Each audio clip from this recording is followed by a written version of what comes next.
Bonjour à tous, ravi de vous retrouver dans ce nouveau numéro de Trends etc. Chaque mois, Trends etc.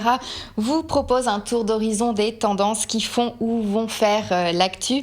Nouvelles marques, nouveaux produits, nouvelles tendances de consommation et de distribution ou encore adresses confidentielles à partager. Trends etc. anticipe, détecte, décrypte les dernières tendances en matière de mode, de beauté, de gastronomie ou encore de lifestyle, voire même de high-tech. Donc voilà, bienvenue à tous les nouveaux qui nous regardent et qui nous regardent justement au travers des box ou du site de la chaîne www.watch.tv. Ce mois-ci, nous allons nous intéresser à un nouveau mouvement, à ces nouveaux géotrouve-tout que l'on appelle les makers. Ils répondent à une tendance de fond qui vient des États-Unis, celle de ceux qui ont envie de faire et qui font. Alors, ils font quoi, me direz-vous? C'est ce que l'on va découvrir donc dans le dossier du mois et surtout avec mon invité du jour, Berthier Luit. Bonjour Berthier. Bonjour Mélanie. Bonjour, merci d'avoir répondu présent à notre invitation. Vous êtes un jeune entrepreneur puisque vous avez créé fin 2011 une société qui s'appelle FabShop. C'est ça qui est devenu en quelques mois le leader français de l'impression personnelle, si je ne me trompe L'impression pas. 3D, oui. L'impression 3D, oui. D'accord. Et je vous reçois aussi aujourd'hui parce que vous avez une multitude de casquettes, parce que vous êtes également l'organisateur de la Maker Faire, alors de Saint-Malo et également parisienne, qui est dédiée donc à ce mouvement des makers qui se tiendra le 2 et 3 mai prochain à la foire de Paris, c'est ça? Donc voilà. Une casquette on a trois plurielle. activités. Le FabShop a trois activités. On est un studio de création, d'innovation autour des technologies de fabrication numérique. On est distributeur de matériel, notamment d'imprimantes 3D. On est notamment le distributeur du leader du segment. Ouais. Et on est animateur de la communauté avec deux activités, un atelier ouvert au public de découverte et d'utilisation de ces technologies. C'est comme un club de gym, sauf que vous venez pas courir, mais vous venez prototyper, fabriquer ce que vous souhaitez. Ouais. Et l'autre activité, c'est donc effectivement organiser cet événement Maker Faire qu'on a importé des États-Unis et dont on va parler et dont on parlera tout à l'heure. Largement dans le dossier du mois. Nous parlerons également des dernières actus des marques qui font ou vont faire le buzz dans la rubrique WhatsApp. Nous irons du côté de Villepinte à Paris où s'est tenu fin janvier le salon Maison et Objets. Alors c'est le salon dédié à la maison et à la décoration. Nous y sommes allés rencontrer à la fois des tendanceurs, des marques qui nous feront part de leur vision du salon. Ça c'est à découvrir dans la rubrique Influence. Et puis vous savez, Trends etc. C'est aussi une émission qui aime partager ses adresses, ses marques coup de cœur. Donc dans la rubrique Audace en dernière partie d'émission, nous irons rencontrer une jeune marque avant-gardiste, la marque Mécano Home, une déclinaison, vous verrez, très ludique des jouets mécano. Mais pour le moment, on inspire un grand coup, on souffle et c'est parti pour 58 minutes de bouffée d'air frais. À tout de suite.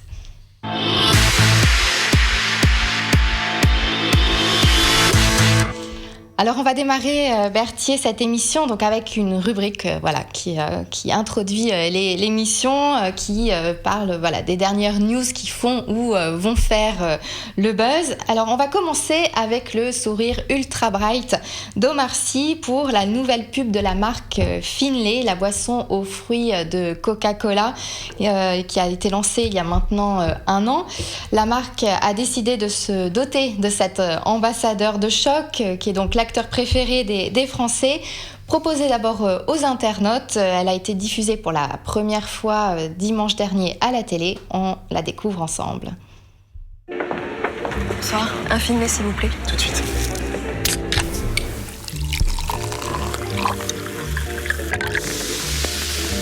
Merci. Hop, hop, hop. Vous savez, pour voir Finlay, il faut un minimum d'expérience. Pardon. Mais il y a un petit test avant. Je vous écoute. Que diriez-vous à un homme pour le séduire? Je sais pas. Imaginez-moi en maillot de bain. En quoi? Avec quoi? Je vois. Vous pouvez boire. Vous êtes vraiment Finlay. Bonsoir. Bonsoir. Elle est partie. Pardon. Voilà. Non, attention, avant de boire, il y a un petit test. Ah ouais? Alors, dans l'intimité, comment appelez-vous la femme de votre vie? Chatoun. Chatoun? Ouais. Non. Je suis Non. désolé, je peux pas valider ça. Un autre? Choupinou. Non. Choupinette. Non. Choupi. Pardon. Choups. Reprends. Finlay. Expérience exigée. Vous l'aviez vu, Berthier? Non, Non. je l'ai pas vu, j'ai pas la télévision. Ah, voilà. Bon. Elle est pas mal, non? Elle est très bien. Elle est plutôt Elle est sympa. très bien. Alors, elle a été pensée par Publicis, ce nouveau spot de 55 secondes, parce que 55 minutes, ça ferait un peu long quand même, a été réalisé par Eric Toledano et Olivier Nakache, les réalisateurs d'Intouchable. Voilà, on ne change pas une équipe qui gagne. On reste dans l'univers du cinéma avec une appli très sympa qui s'appelle The Take et que j'avais envie de vous faire découvrir et qui se veut être le nouveau Shazam du cinéma. Est-ce que vous connaissez cette appli ? Alors je connais pas cette appli, je connais Shazam dont je suis un grand utilisateur. Alors elle va certainement vous intéresser. Alors vous connaissez tous, j'imagine, Shazam, cette appli donc, qui permet justement de reconnaître une musique et puis surtout de l'identifier et derrière de l'acheter. Eh bien, The Take fonctionne exactement de la même façon, sur le même principe, mais avec les vêtements que l'on peut retrouver dans les films que l'on peut voir à la télé. Donc c'est très simple. Un produit vous plaît dans un film que vous êtes en train de regarder. Vous lancez l'appli The Take qui reconnaît donc instantanément tous les produits, tant soit peu que le film soit dans la base de données de The Take. Donc l'appli reconnaît tous les produits, voilà, on voit quelques images grâce à une reconnaissance audio et ces produits, vous allez pouvoir les acheter. Ça, c'est juste incroyable. Moi qui passe mon temps à regarder des films et à me demander où est-ce que je peux trouver la dernière robe des actrices. Voilà, donc The Take, une appli à télécharger, pour l'instant disponible uniquement sur l'Apple Store, mais j'imagine que vu l'engouement, elle risque de se développer très largement. On change complètement d'univers et de registre avec une info qui va certainement ravir les fashionistas qui nous regardent. C'est le lancement d'une nouvelle newsletter. Alors ce n'est pas n'importe qui, c'est Inès de la Fressange. Alors je ne sais pas si vous saviez un peu l'historique de la marque Inès de la Fressange, mais elle a connu quelques déboires en fait avec sa marque. Elle en avait même perdu les droits et la possibilité d'utiliser son nom. Et puis cette marque a été rachetée en 2013 par un pool d'investisseurs dubaïotes et français qui a récupéré la marque, et donc la marque se relance, donc notamment au travers de cette newsletter. Alors c'est vrai que Inès de la Fressange nous avait enthousiasmé avec notamment ce livre La Parisienne que je vous mets un peu à l'écran, qui recelait d'une mine d'or, voilà, d'infos et d'adresses. Là, Inès se lance dans le digital et nous fait partager donc ses expériences, ses adresses, ses coups de cœur au travers de cette newsletter. Alors c'est très simple. Si vous aussi vous voulez avoir accès à ces adresses confidentielles, vous allez sur le site lalettre-d'inès.com, vous référencez, voilà, comme est en train de le faire Benjamin en régie, votre adresse email, et tous les jeudis, sur les coups de 18h, vous aurez accès, voilà, à la lettre d'Inès de la Fressange. Nous, on va marquer une courte pause et puis on va se retrouver juste après pour parler donc du dossier du mois et des makers. À tout de suite.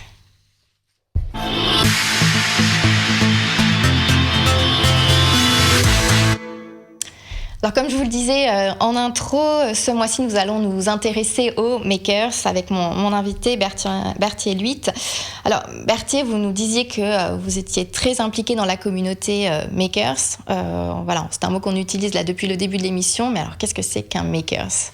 Alors c'est un mot qui se traduit pas très bien en français, c'est un mot anglais. Ceux qui font. En anglais, on est aussi bien un coffee maker, un car maker, un robot maker, un film maker, et ce qu'on est, c'est qu'on fait quelque chose en fait, chacun faisant ce qui lui plaît.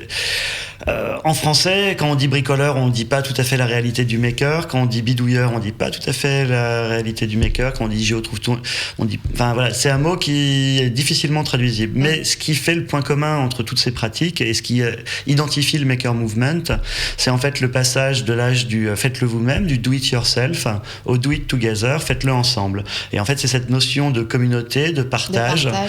Qui fait que des gens qui ont des passions, des centres d'intérêt, des hobbies ou des activités professionnelles mais qui souhaitent montrer ce qu'ils font à leur communauté, à des communautés, partager grâce aux réseaux sociaux, à Internet aujourd'hui, leurs connaissances et interagir avec le monde. C'est ça ce qui fait le maker en fait. C'est une audience aujourd'hui quasiment internationale pour les makers les plus connus sur leurs projets, sur des communautés qui réunissent autour d'eux, autour de leurs projets. Alors c'est un mouvement qui est né aux États-Unis. Hein, alors c'est ça, je crois, dans les années 2006.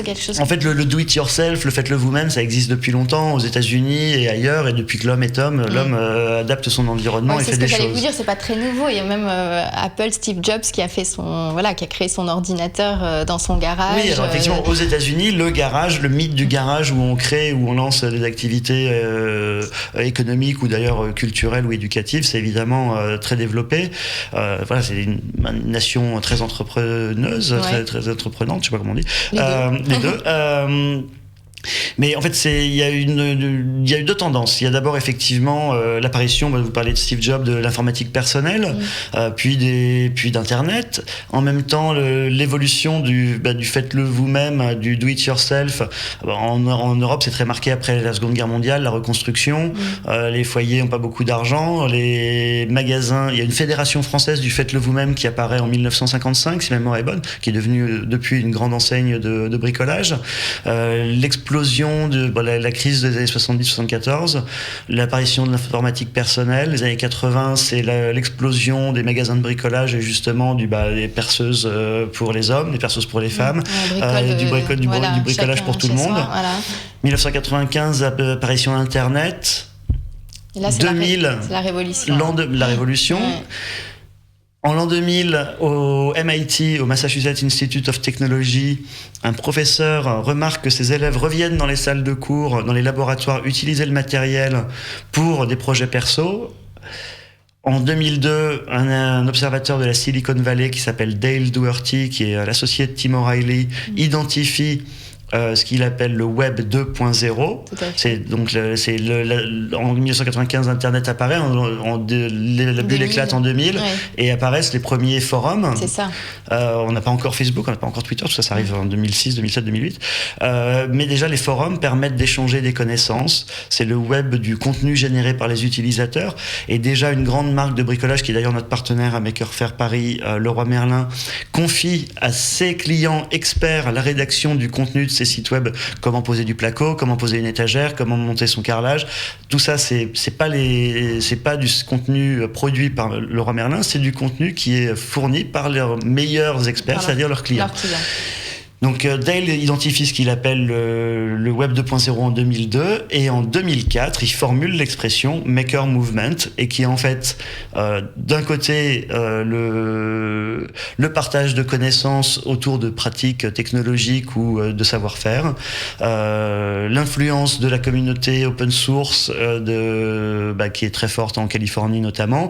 Il y a sans doute un petit peu c'est saupoudré un peu de restes de hippies des années 60, d'expériences collectives des années 60-70 en Californie, l'avancée de la situation technologique de la Silicon Valley évidemment, la miniaturisation des équipements, parce que soudainement des équipements industriels deviennent plus petits et deviennent quasiment accessibles, et voilà, et c'est donc la miniaturisation des équipements, la baisse des coûts des machines, et les communautés en ligne qui permettent de lancer le Maker Movement.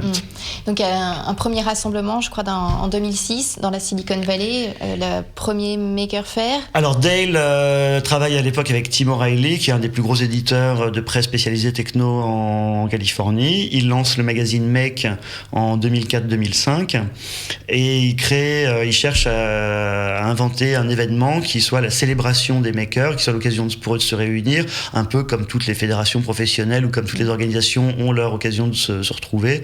Ils cherchent un événement. Et là, ils s'associent avec Sherry Us, qui a inventé donc le concept de Maker Faire, qui est à la fois hérité des grandes foires expo, foires universelles, mais aussi des county fairs, les foires agricoles locales aux États-Unis, mais on a les mêmes choses en France, hein, effectivement. Et de cette combinaison des deux, ils créent cet amalgame assez improbable de très haute technologie et de gens qui ont des métiers beaucoup plus traditionnels, que ce soit le travail du cuir, du bois ou du verre. Ça, alors du coup, quel type de...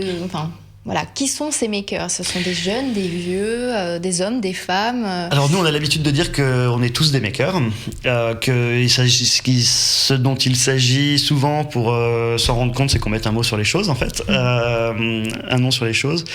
Les makers, c'est soit des particuliers qui ont des hobbies, c'est aussi des associations qui font des choses, des écoles dont les élèves produisent du contenu, éventuellement des startups, des entreprises. Tout le monde un peu se reconnaît dans ce mouvement à différents niveaux. Ensuite, les pratiques, c'est vraiment aussi large que l'imagination humaine. On a organisé donc Maker Faire en France pour la première fois en octobre 2013 à Saint-Malo, en juin 2014 à Paris. Et dans les choses qui ont été montrées, on avait un maker qui est venu faire du dessin open source. Donc son installation, c'était une pile de papier A4, des crayons, des stylos, des feutres de toutes les couleurs, de toutes les tailles, de toutes les formes, et un tampon pour dire que c'était open source. Et donc, le but de son atelier, c'était juste de vous faire participer, faire un dessin qui tamponnait open source. Et puis, en même temps, on avait une conférence sur l'exploration de l'espace avec François Dadei. Et entre les deux, une association qui s'appelle Do It Yvette pour DIY.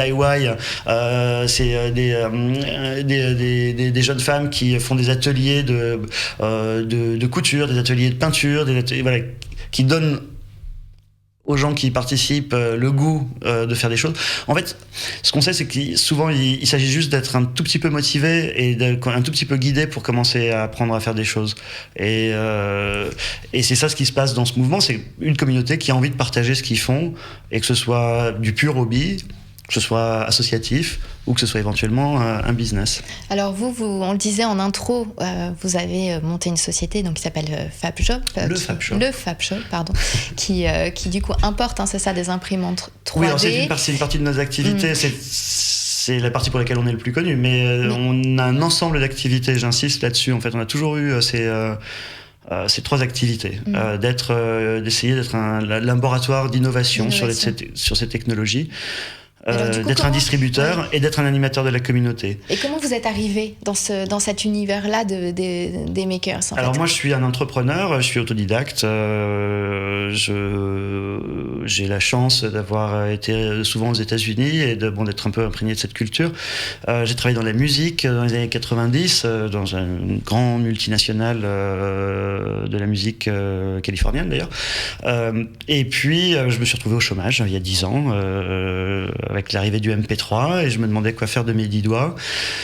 J'ai monté d'abord une boîte de déco, un peu pas par dépit, mais j'ai un copain qui m'a dit j'ai acheté un restaurant, faut refaire la déco. On a fait la déco, puis soudainement il y a des clients qui voulaient qu'on fasse leur magasin de chaussures, leur magasin leur cave à vin, leur bar, voilà. J'ai monté une boîte de déco, j'ai appris à me servir de logiciels de 3D. Quelques années plus tard, je me suis dit, je dessine tout mon mobilier, je dessine des ensembles, pourquoi est-ce que je montrais pas une menuiserie? Donc j'ai commencé à fabriquer le mobilier que je dessinais. Je faisais ça avec ma femme. Et puis un jour, je me suis dit, comme je dessine tout avec mon ordinateur et que j'ai une menuiserie, est-ce que je pourrais brancher les scies, les outils de la menuiserie sur l'ordinateur et directement piloter les machines? Et là, je me suis posé les questions de machines à commande numérique. Alors j'ai demandé des devis, je me suis dit c'est complètement inabordable pour un artisan autodidacte au fin fond de la Bretagne. Je me suis demandé comment fabriquer ma propre machine. J'ai cherché sur internet, j'ai découvert Make Magazine, j'ai découvert Maker Faire, j'ai découvert des gens qui expliquaient sur des forums et sur des blogs comment construire sa machine, quel matériau utiliser, quelle électronique choisir, quel langage de programmation utiliser. Et voilà, il y a une communauté de gens qui demandaient qu'une chose, c'est d'avoir plus de gens qui veulent monter des machines eux-mêmes et avec des coûts que je pouvais me payer. Donc j'ai construit ma première machine. Et puis, en 2010, j'étais invité chez Google, qui à l'époque était propriétaire d'un logiciel de 3D que j'utilisais, qui s'appelait SketchUp, à une conférence de lancement de la nouvelle version du logiciel. À cette conférence, j'ai donné ma première conférence sur la modélisation 3D pour la fabrication numérique. Et je suis rentré en France, et tout ça, ça traînait dans ma tête depuis 2007-2008. Et puis, voilà, la proximité avec des gens créatifs, bienveillants, qui vous encouragent, je me suis dit, faut se lancer. J'ai écrit le projet du Fab Shop, un studio qui est né en 2011. Et en fait, j'étais encore plus motivé par un concours de création d'entreprises innovantes à Saint-Malo. Et je me suis dit, c'est l'occasion de se lancer et d'aller présenter le projet. Et j'ai remporté le coup de cœur du jury, ce qui m'a permis d'aller en Californie, d'aller commencer à monter un réseau avec des partenaires avec lesquels aujourd'hui on travaille, et ce qui m'a mis le pied à l'étrier pour me lancer. J'avais toujours mon activité de décoration à côté, qui avait elle-même évolué, puisqu'on était devenu constructeur de décors de spectacles, d'événementiels, après la crise de 2008-2009. Et puis voilà, puis j'ai commencé comme ça, comme un entrepreneur. Voilà. Alors, moi j'ai une vraie histoire de maker en fait. Complètement. Alors justement, vous disiez que vous aviez plusieurs casquettes, plusieurs activités, dont notamment l'organisation de la Maker Faire parisienne. L'année dernière, elle avait lieu au 104. On regarde pour vous rappeler quelques souvenirs. Ah, merci.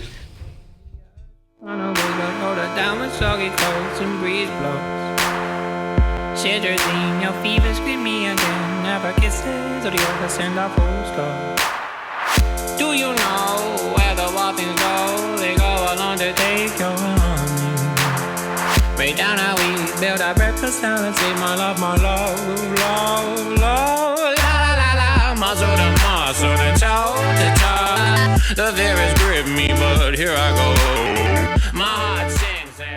Alors cette année, vous avez décidé de viser encore plus haut, encore plus fort. Vous prenez 6000 m², je crois, à la Foire de Paris pour lancer cette deuxième édition. Comment s'est créé justement ce partenariat avec la Foire de Paris ? Eh ben, ils sont venus nous trouver directement au 104 l'année dernière. Ils sont venus visiter. Ils ont une équipe qui fait de la veille en fait, sur les nouvelles tendances aussi, et sur les nouveaux contenus, sur les nouveaux salons qui apparaissent. Et ils sont comme tout le monde qui est venu ce week-end-là l'année dernière, tombés sous le charme. Ils ont rencontré une communauté. C'était un moment vraiment magique. Il faisait un temps magnifique. Le 104, c'est superbe.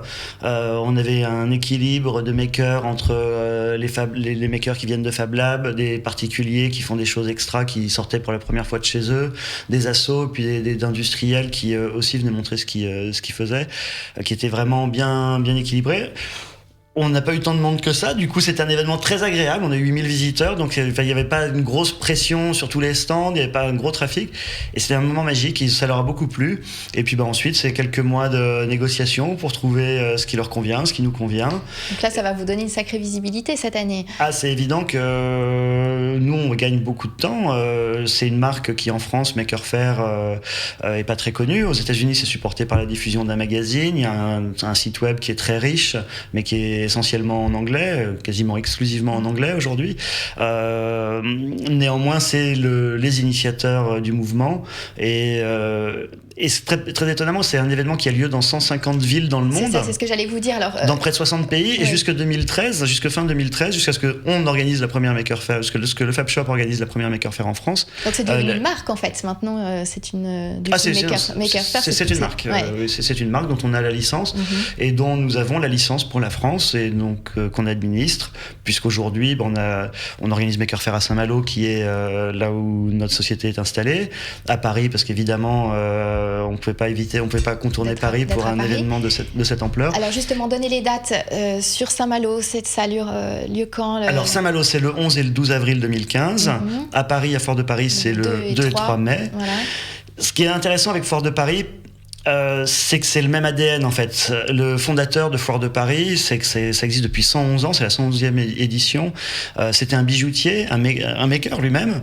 Il justement, il a créé Foire de Paris, parce que justement il trouvait qu'entre deux expositions universelles, ça manquait d'animation annuelle. Et il était dans l'innovation aussi. Il voulait présenter tous les ans l'innovation au public. Et il est aussi, c'est intéressant, ce brave homme, il est aussi fondateur de l'Institut national des métiers d'art. Et donc voilà, on est vraiment dans la pratique. Voilà, exactement. Avec The Maker. Alors, pour revenir justement à proprement parler dans les valeurs du mouvement, vous en parliez tout à l'heure, c'est le partage, qui est une valeur importante. Je vous propose justement d'écouter l'expérience de partage d'un maker que vous connaissez certainement, Gaël Langevin, le concepteur de InMove, qui a fabriqué donc un robot tout seul et qui justement fait partager la fabrication de celui-ci en mettant en téléchargement libre. Voilà, mais il est génial, Gaël est génial, son robot est magnifique. Moi, c'est un des robots, il y a qu'à voir l'image qui est derrière moi, il est tellement poétique, quoi. Ça me fascine. On va regarder ensemble. Take the ball. Yes. Okay.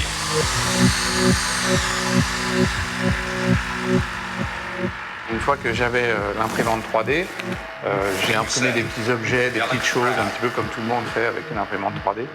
Et j'ai cherché un projet un petit peu plus important. Il y a eu une sorte de commande qui ne s'est pas faite, mais l'idée c'était de fabriquer une prothèse futuriste.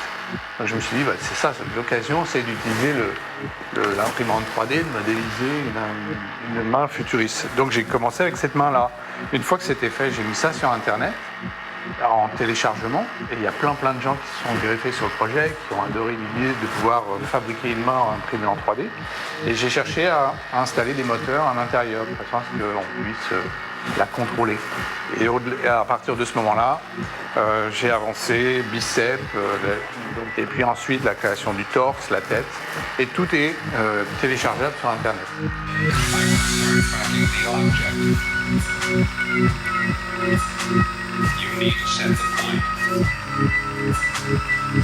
À la base, je suis vraiment un maker. C'est-à-dire que c'est pas une société qui a fabriqué ce robot, c'est juste une personne, c'est moi. Donc j'ai envie de présenter mon truc et de le faire partager avec d'autres personnes, qu'ils puissent comprendre comment on procède pour fabriquer son propre robot. Drop it. Did you say? Drop it. Yes. Okay. Merci. Ouais, voilà. Did you say? Moi aussi, je suis maker. Moi aussi, je suis maker.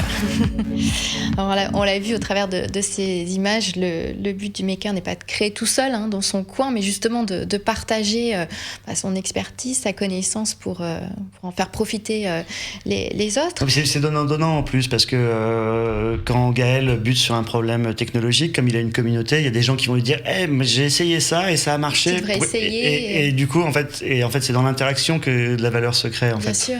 Alors, ça, elle se passe au niveau des réseaux sociaux, mais elle se passe aussi dans des lieux de création et de communauté qu'on appelle les Fab Labs. Alors, on appelle ça les Fab Labs ou les Makerspace, ça dépend un peu de leur format et de leur organisation. Les Fab Labs, c'est un programme, c'est ce que je disais tout à l'heure, qui est apparu au MIT, au Massachusetts Institute of Technology. Ça veut dire Fab Lab Fabrication Laboratory. Il y a une charte internationale des Fab Labs, il y a une communauté d'équipements qu'on doit retrouver d'un Fab Lab à l'autre. L'idée étant une des conditions d'utilisation du Fab Lab, c'est de documenter les projets qui y sont développés afin qu'ils puissent être reproduits dans un autre Fab Lab. Et comme il y a la même communauté d'équipements de base, ce qui est développé au Fab Lab du MIT, par exemple, peut être fait au Fab Lab de Cergy-Pontoise, peut être fait au Fab Lab de Bamako, au Fab Lab de Saigon, puisqu'il y a cette communauté d'outils et de connaissances. Et c'est quand même des endroits qui sont en train de se démocratiser. Il y en a un peu partout maintenant en France, sous cette terminologie Fab Lab. Du coup, ce sont des particuliers qui... Non, c'est en général plutôt des associations et c'est souvent installé dans des écoles ou dans des lieux publics. Il y a un mouvement aux États-Unis d'installation de Fab Lab, notamment dans les bibliothèques. Et puis personne va dans les bibliothèques, plus personne n'achète de livres. Tout le monde sait les commandes, enfin ceux qui en achètent les achètent sur Amazon ou les téléchargent dans leur tablette. Mais plus grand monde, grâce à Google et à Wikipédia, plus grand monde va lire les bouquins dans les bibliothèques. Du coup, aux États-Unis, on installe des Fab Labs dans des lieux publics comme cela, où il y a de la place, du personnel et de quoi accueillir des communautés. Et puis où aussi, on a l'habitude de transmettre du savoir. Et alors, ce sont des Fab Labs qui sont généralistes, c'est-à-dire ouverts à tous les projets, ou est-ce que on a des Fab Labs plutôt spécialisés dans des domaines en fait particuliers, robotique, je sais pas. Alors il y a deux choses. Donc il y a les Fab Labs qui sont plutôt, il y a les Fab Labs normalisés MIT. Il y a les Fab Labs ou apparentés Fab Labs qui ont une comme proximité intellectuelle et technologique, mais qui n'ont pas adhéré à la charte. Puis il y a les makerspace qui sont comme le nôtre. D'ailleurs, le Fab Club, notre espace à Paris, aux 50 rue de Montreuil, où vous êtes les bienvenus, c'est un makerspace. On n'est pas un Fab Lab. Qui ont des fonctionnements différents. Mais par exemple, les Fabriques du Ponant à Brest, c'est un Fab Lab qui est orienté nautisme. Parce que leur proximité avec la mer, évidemment, ils sont plus intéressés sur ces technologies. Mais on a rencontré une association d'agriculteurs qui, elle, une coopérative d'agriculteurs même, qui, elle, cherche à monter des Fab Labs ruraux pour donner des outils de fabrication. Et les agriculteurs sont tous des makers. Il n'y a pas plus bricoleur qu'un agriculteur. Ils n'arrêtent pas de casser des bouts de ferraille, des bouts de plastique, des trucs. Ils passent leur temps à réparer des clôtures. Et ils sont très ingénieux. Donc oui, des Fab Labs thématiques, il y en a de plus en plus. Et il y a de plus en plus de Fab Labs aussi, ou équivalent Fab Lab, ou Lab tout court, dans les entreprises. C'est ça. Alors, justement, c'était un peu ma question. Est-ce que c'est un mouvement qui est en train de se professionnaliser, justement parce que les entreprises s'y intéressent comme vecteur d'innovation pour leur propre business, ou pas? Ou est-ce que vous pensez que c'est quelque chose qui va rester quand même très accessible? Non, je crois que c'est effectivement une tendance assez marquée. Il y a deux choses. Il y a plusieurs raisons pour lesquelles une entreprise souhaite avoir un Fab Lab, soit pour décloisonner de la créativité, soit pour éventuellement développer l'intrapreneuriat ou faire surgir de divisions de l'entreprise auxquelles on s'adresse pas pour la créativité, justement l'innovation et l'invention. Typiquement, dans des grandes entreprises, dans des grands groupes, l'innovation, c'est le problème de la R&D. Bien sûr. On ne pense pas du tout qu'au RH, à la logistique, il peut y avoir de l'innovation. Par contre, quand on ouvre un espace, qu'on nous donne l'accès à tous ses employés à cet espace, soudainement on a des surprises. Et ensuite elles sont soit adoptées par l'entreprise, soit elles sont exportées de l'entreprise ailleurs, et elles se transforment en éventuellement quelqu'un qui aurait été salarié pendant une partie de sa vie avec une bonne idée peut peut prendre contrôle de sa vie, prendre le pouvoir et éventuellement lancer son projet avec le soutien de son entreprise ou pas. Mais voilà, ça permet ça permet aussi la transmission d'une autre manière. Ça permet de se changer les idées quand on est quand on fait de la comptabilité et qu'on est dans les tableaux de chiffres toute la journée, aller se brûler les doigts, coller des trucs, coller du carton, imprimer en 3D, dessiner, juste changer d'univers. Et c'est aussi une manière de trouver son job plus marrant. Et puis si je voulais être un peu grossier, les grandes entreprises se sont installées des salles de sport. Ils peuvent bien s'installer des espaces de créativité en plus. Mais il y en a. Mais à nouveau, il y en a vraiment pour toute une série de raisons qui sont un peu propres à chaque entreprise, mais qui chacune sont porteuses d'opportunités pour l'entreprise et pour ses salariés. On a bien compris, donc le mouvement des makers est en marche. Rendez-vous donc sur la foire de Paris le 2 et 3 mai et avant à Saint-Malo, donc au mois d'avril. Saint-Malo le 11 et le 12 avril, et puis on vous attend avec plaisir à la foire de Paris. Alors pour ceux qui seraient intéressés et qui voudraient développer leurs connaissances, alors je vous propose 2 livres, si on peut les voir. Voilà. Fab Lab, etc. Donc les nouveaux lieux de fabrication numérique aux éditions Erol, vous saurez tout sur justement les Fab Labs dont on vient de parler avec Berthier. Il est au prix de 28 €, je crois. Et puis un magnifique livre aux éditions Gestalten, qui est un livre alors en anglais, qui s'appelle The Craft and the Makers, alors que vous pouvez trouver uniquement sur Internet, sur Amazon par exemple, et qui là reprend justement cet artisanat d'art avec la mise en avant de makers. Alors, en fait, ce qui est intéressant, c'est que nos technologies, le Maker Movement, ils permettent de s'approprier des nouvelles pratiques. Mais évidemment, quand des gens extrêmement doués ou quand des artisans très talentueux adoptent nos technologies, et c'est un outil de plus qui les libère en fait des tâches laborieuses, qui leur permet de se concentrer sur la création et sur la finition. C'est là où il y a 80% de leur valeur. Et voilà, et tout ça permet à plein de gens d'aller plus loin, quoi. C'est absolument très excitant. Ouais, alors on pourrait en parler encore des heures. Nous, on va quand même marquer une courte pause et passer au sujet qui suit, notamment maison et objets et la découverte d'une jolie marque de déco. Voilà, tout de suite.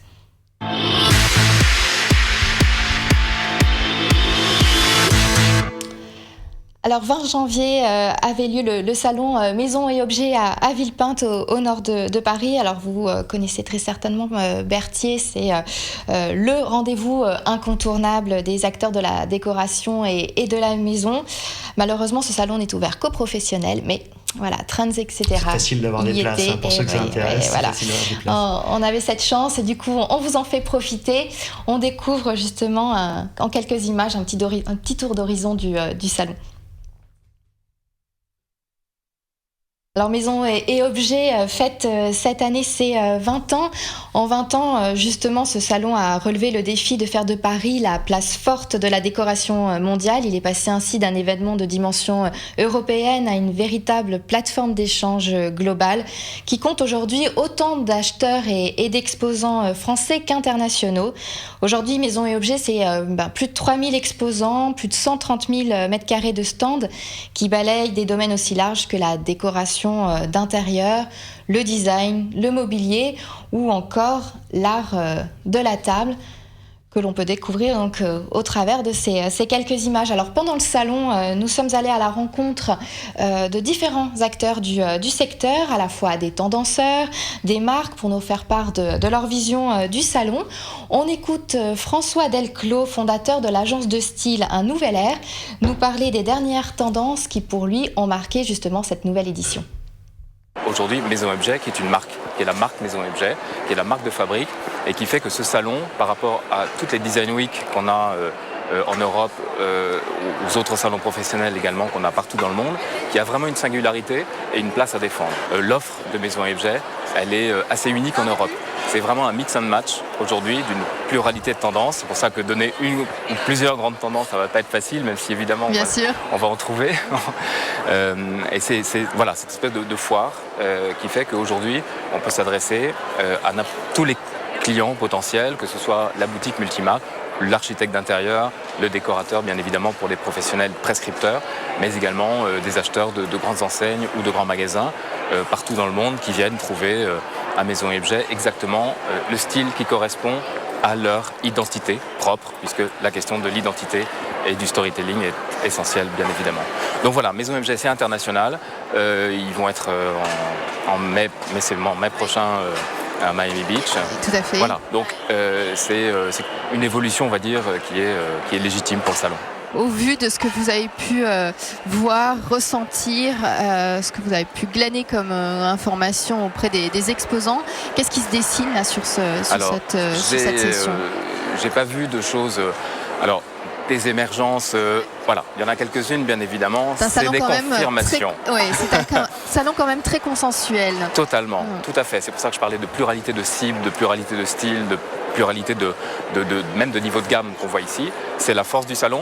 Le marché s'est incontestablement cherché pendant quelques années. Le salut, pour moi, une part du salut est venue du Nord.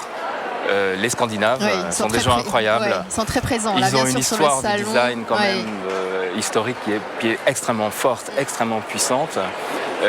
Par rapport à nous, Européens du Sud, on va dire, où la question du style, notamment des styles en France, l'histoire des styles est quelque chose qui nous a un petit peu empêché pendant pas mal de décennies finalement de laisser pénétrer dans notre maison les styles contemporains ou le design contemporain. La France a toujours été un petit peu en recul, même s'il y a de très belles marques bien sûr, mais on a une culture du design qui est un petit peu plus tardive par rapport aux Scandinaves, c'est une évidence. Donc la réponse est venue du Nord. Donc à la fois avec de nouvelles marques, notamment danoises, qui sont incroyables, et qui se sont positionnées sur 2 types de design qu'on retrouve parfaitement ici, notamment dans le hall 8 de Nao. Deux orientations qui, pour moi, sont des confirmations et qui vont vraiment occuper la création pendant les prochaines années à venir. Un design que j'appelle easy design ou smart design. Voilà, quelque chose, on va dire, qui réinterroge à nouveau de façon extrêmement pertinente la question de la fonctionnalité, c'est-à-dire des formes simples, mais aimables, sympathiques. Rondes. Voilà, un côté un petit peu même... on est bienveillant. Pour certains de vos téléspectateurs qui connaîtraient le courant Memphis, par exemple, des années 80, etc., un truc un petit peu rigolo. Je me méfie du mot ludique parce que le ludique, ça paraît pas sérieux, mais en tout cas quelque chose d'aimable. Voilà. Donc les couleurs sont franches, les matériaux sont lisses, c'est intelligent, il y a de la fonction. Voilà, c'est malin. C'est malin, c'est fonctionnel, c'est pratique, c'est technique et souvent c'est graphique également pour les gammes de couleurs.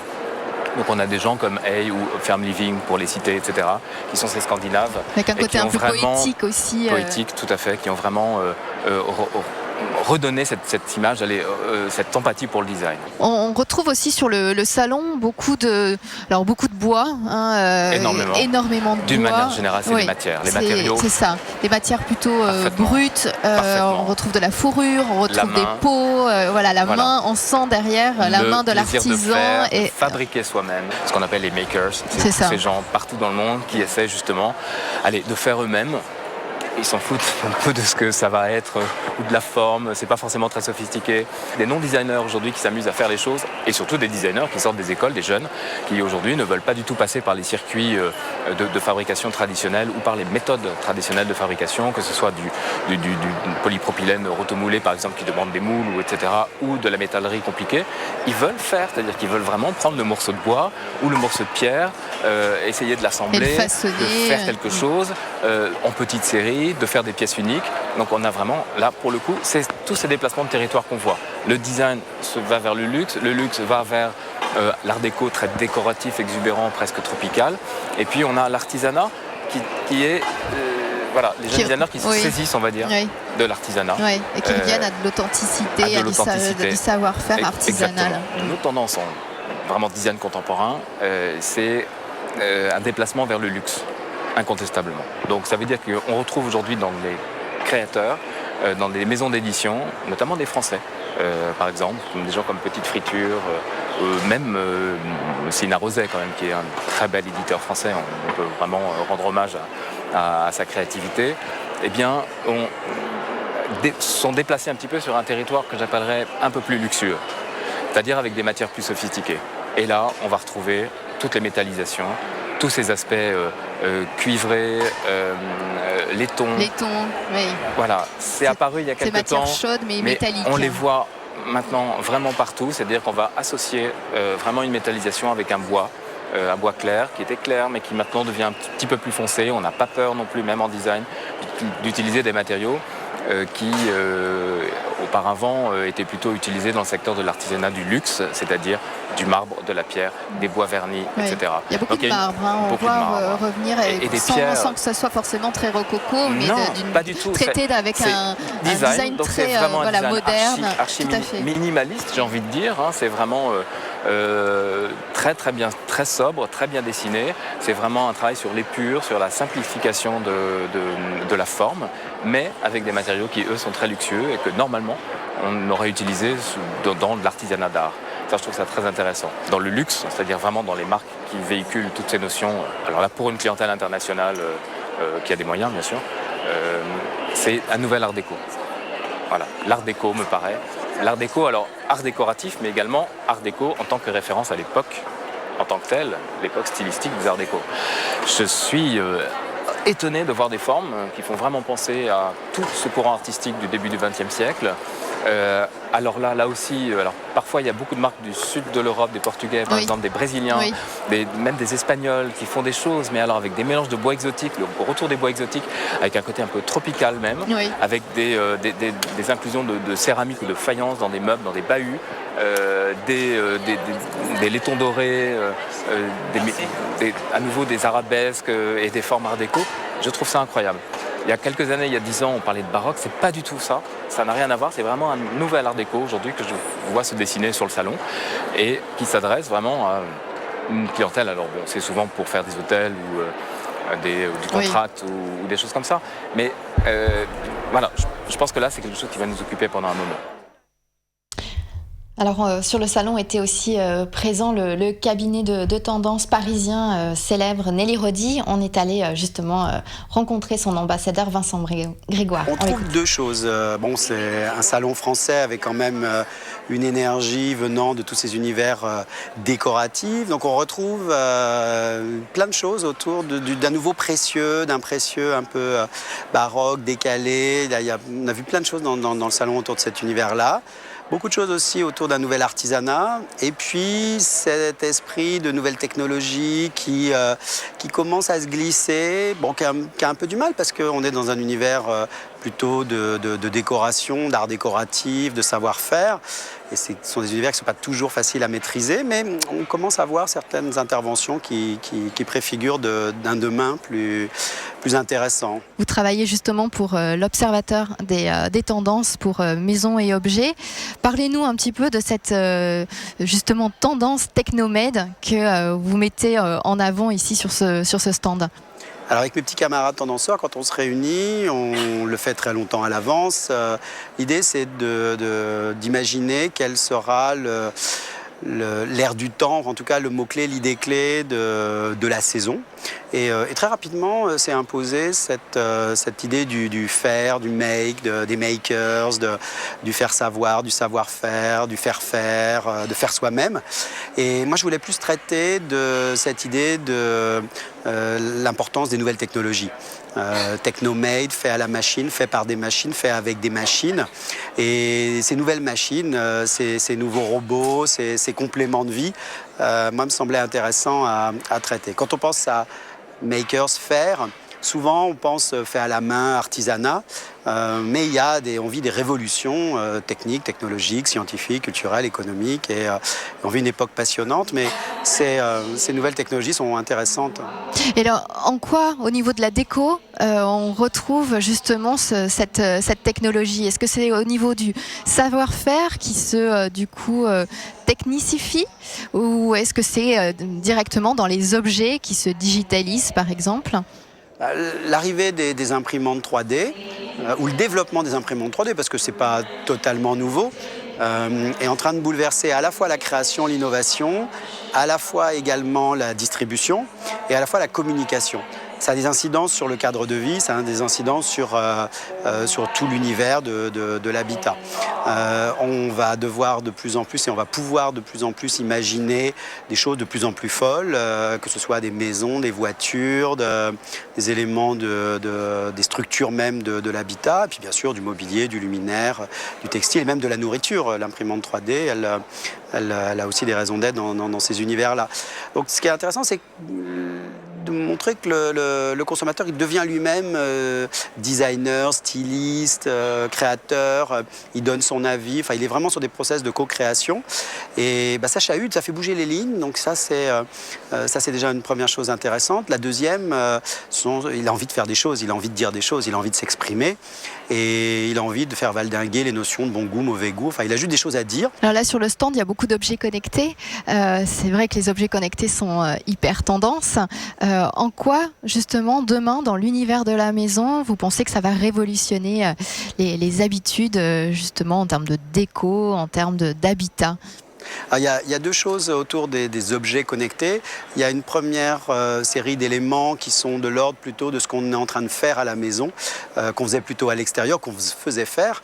Je pense à tout ce nouvel électroménager. On refait son pain, on refait son café, on refait ses yaourts, on refait son thé, on refait sa bière. Enfin, on refait plein de choses à la maison.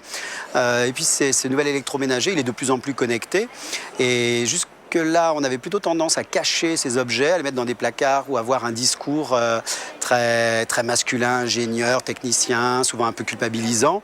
Et toute la génération de ces nouveaux objets connectés sont beaucoup plus intuitifs, malins, on capitalise sur le bénéfice, la récompense, ils se cachent plus, ils ont des stylistiques qui sont beaucoup plus proches de l'univers du jeu, de la mode. Donc ça a aussi une incidence parce que les opérateurs de ces nouvelles technologies, ils pensent ce qu'il y a dedans, mais ils pensent aussi ce qu'il y a dehors, c'est-à-dire l'emballage, la boîte, la forme. Elle doit s'adapter à des univers de décoration différents dans la maison. Elle a aussi une personnalité, ces objets qu'on cache plus, qu'on revendique. Et faire valoir aussi. Ouais, c'est ça. Et puis, et tout le monde s'y retrouve, les plus jeunes comme les plus âgés, toutes les classes sociales. Enfin, il y a vraiment toute une créativité. Il n'y a pas que l'ingénieur, il y a aussi le poète, le styliste, le décorateur qui sont impliqués dans le projet.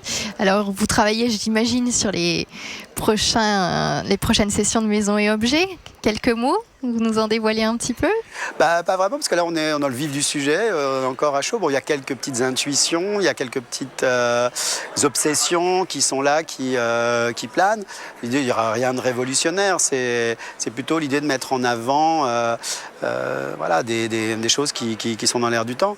Mais les membres de l'Observatoire, c'est en échangeant, en discutant. Chacun arrive avec certains points de vue, mais c'est en discutant qu'on se rend compte qu'on cherche les points communs. Alors moi, effectivement, j'ai des petites envies, des petites idées autour de tous ces nouveaux savoir-faire, ce nouveau classique avec toujours cette fantaisie surréaliste, à voir comment on pourra travailler là-dessus, sur ces nouveaux merveilleux, cette quête d'esthétisme avec une dimension onirique, un précieux LOL. Ça m'interpelle beaucoup, ça m'obsède beaucoup en ce moment. Intéressant, hein, cette technologie qui arrive sur l'univers de la déco. C'est dans la décoration, on fait du prototypage et on utilise toutes nos technologies depuis longtemps. Et dans notre équipe, on a beaucoup de designers et d'ingénieurs, évidemment. Alors on marque une courte pause et on se retrouve juste après pour la rubrique Audace. À tout de suite.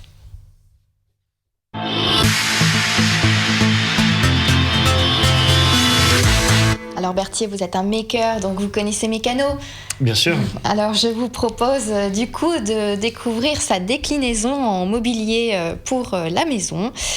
C'est une marque juste géniale qui a été créée par un jeune entrepreneur, Vincent Boutillier, que je vous propose donc du coup de découvrir. Nous sommes allés le rencontrer sur son stand sur Maisons et Objets. Alors le concept de la marque, c'est de pouvoir proposer beaucoup de modules pour pouvoir concevoir son meuble, le faire évoluer, le personnaliser comme bon le semble, et avec la marque Mécano qui permet tout de suite de comprendre le concept. C'est ça, alors on a vite compris, Mécano, le logo, qu'il y avait une déclinaison des jouets sous la forme de meubles. Quelle est votre relation aujourd'hui avec la marque Mécano, la marque de jouets? Alors nous avons racheté les droits d'exploitation de la marque Mécano sur l'ensemble de la maison. Donc aujourd'hui, on travaille en relation forte avec Mécano pour développer tout l'univers de la maison et de rester bien sûr fidèle aux codes et aux valeurs de Mécano, des jouets. Oui, alors on va le voir au travers de quelques images. On y retrouve effectivement le côté ajouré des pièces de jouets. Comment vous est venue cette idée de décliner ces jouets Mécano pour du mobilier, pour de la décoration intérieure? Alors nous sommes issus du mobilier, du meuble, donc on avait déjà des magasins. Et le fait de rencontrer le consommateur final nous a aidé à penser à ça. On était sur un concept de meubles évolutifs et modulables. Et en convoquant les designers, en travaillant autour de la table, on a vu que ce qu'on était en train de réaliser, en fait, c'était un mécano géant. Et comme on a tous joué au mécano quand on était petit, on s'est dit, tiens, ce qu'on est en train de faire, c'est mécano. On va aller voir Mécano, on va leur proposer le projet pour avancer ensemble sur cet univers de la maison. Alors vous me disiez en off que Mécano est une marque aujourd'hui canadienne, c'est ça? Vous êtes une marque bien française, franco-française. Vous produisez, je crois, dans le nord de la France, c'est ça? Tout à fait. Alors Mécano était historiquement une marque anglaise au départ. Elle a été rachetée par des Français, elle était longtemps française. Donc pour les Français, Mécano est encore français et nous on a négocié avec les Français pour le rachat de la marque. Et après, elle est devenue, il y a 18 mois, canadienne. Tous les jouets Mécano sont encore produits en France, à Calais. Donc nous, on a souhaité aussi faire un parallèle là-dessus. On produit le mobilier sur l'île, à côté de l'île. Donc la production est française, les designers sont français et nous sommes une entreprise française.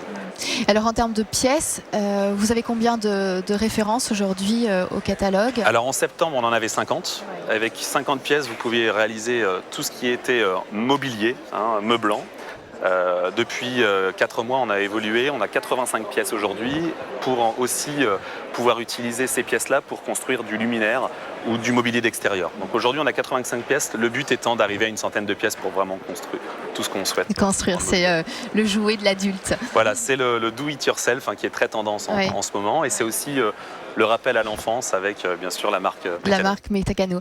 Alors ce qui est intéressant dans le concept, c'est qu'en fait dans votre offre, vous proposez des meubles déjà construits, mais que, comme vous le disiez dans votre assortiment, vous avez donc 80 pièces qui donnent la possibilité à ceux qui viennent acheter les pièces de créer ce que bon leur semble en fait. Tout à fait. Alors on a la possibilité de guider le consommateur final. On a déjà des produits qui sont déjà tout faits et on guide justement sur la capacité qu'on aurait à assembler les pièces. Donc on a les montages, on a les notices de montage, on a tout ça. Par contre, sur quelqu'un qui est très créatif, il a la possibilité de se faire plaisir et d'inventer un meuble. Donc on a, je dirais, on peut répondre au moins créatif, mais aussi à la personne qui souhaiterait être un designer. C'est ça, donc c'est personnalisable, modulable à l'infini. Exactement. Ouais. Alors au niveau des meubles, vous proposez des chaises, donc des tables, donc du mobilier que l'on retrouve donc à l'intérieur. Mais je crois que vous avez une nouvelle gamme toute récente pour l'extérieur également. Voilà, on vient de lancer une gamme extérieure qui est donc on a développé en fait un traitement du métal. Tout est à base métallique.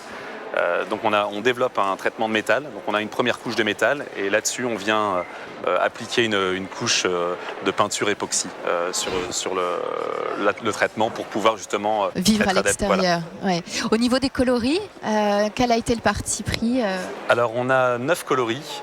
Le but, c'est de reprendre les coloris Meccano, la base des coloris Meccano avec des couleurs quand même assez primaires, et de l'adapter avec des couleurs tendances. On a un magenta, on a un bleu pétrole qui permet justement d'aller répondre aussi aux attentes des consommateurs actuels. Alors, vous avez une idée un petit peu de votre clientèle ? Est-ce que c'est une clientèle plutôt jeune, urbaine ? Pour être honnête avec vous, au départ, on s'est dit, voilà, Meccano va être conçu pour des personnes plutôt jeunes. On va dire les 35-50 ans, plutôt urbaine, et en fait on se trompe complètement. Aujourd'hui ce qui est bien c'est que c'est beaucoup plus large. Nos premiers consommateurs ont été des personnes un peu plus âgées, amoureux de la marque Meccano et voulant aussi construire le mobilier comme ils construisaient les jouets.